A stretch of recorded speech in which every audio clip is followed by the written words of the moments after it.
before this trip, I believe that the situation at the border was a lot less complicated than it actually is. I believe that we just had to deport all the illegal migrants and even many of the legal ones. Do I still believe that? Well, we'll get to that later.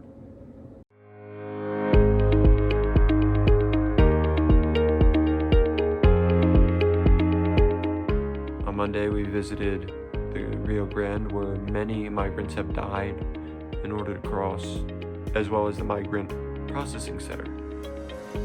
This is where we heard stories from men named Rodrigo and Eduardo. So one of them was a migrant who came into the U.S. when he was 12, and he was deported in January of 2025, last time from what I can recall.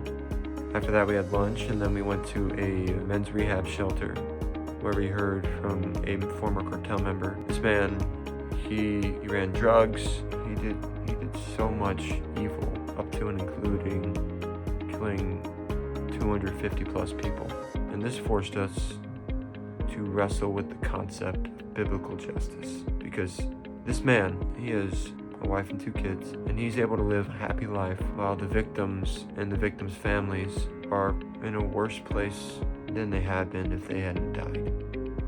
So how do we reconcile that? And that is a question that we may not fully understand until we get to heaven. But I think of this verse in the Old Testament. It says, I will show grace to who I will show grace to.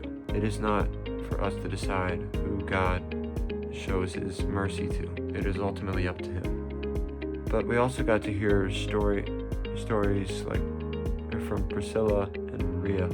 Now, I don't remember much of Priscilla's story, but I do remember a lot of Maria's. Maria, she was beaten by her husband, and often, or there would be times when they would be visiting her in-laws, so his parents, and he would take her outside and he would beat her at his parents' house. I remember feeling just so angry. It made me think, okay, what if this was somebody that I care about? What if this was a woman that I care about?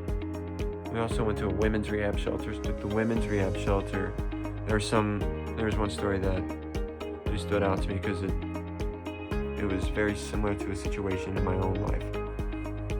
And then after that we had dinner, played some games, and had our nightly debrief. Wednesday we got up really early because we had to leave and drive an hour all the way to Piedras Negras, where we met with our migrant shelter director. His name is Israel. We also got to visit the shelter. The shelter's called Dios Provero. And then we had lunch in a Mexican restaurant. After lunch, we went to another Catholic migrant shelter run by Sister Isabella, and we got to play with the kids. There was a kid named Josue. He just radiated joy, but he was so happy that he got to play with us. We made his day, and that really stood out to me. And then we drove back, had dinner, and then we went out on ice cream and got to visit the highest point in the country. We got to go to a school, and there were some things we learned at the school, like this. 6-7! Yes, 6-7 exists in Mexico. Who would have thought? We're spreading it all around the world. Yay.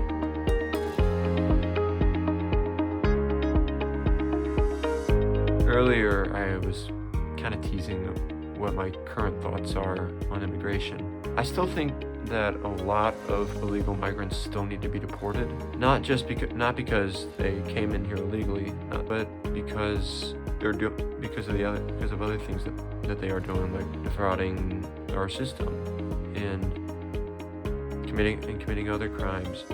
I'm still kind of wrestling with the idea of what our ancestors were doing and what the Bible says. Because the Bible says that we have to welcome the migrant and welcome the foreigner. However, I still don't think it's wise to let, in short term, I don't know. I do think that I still need to love the migrants regardless of what my opinions are. And I think that's all that really matters.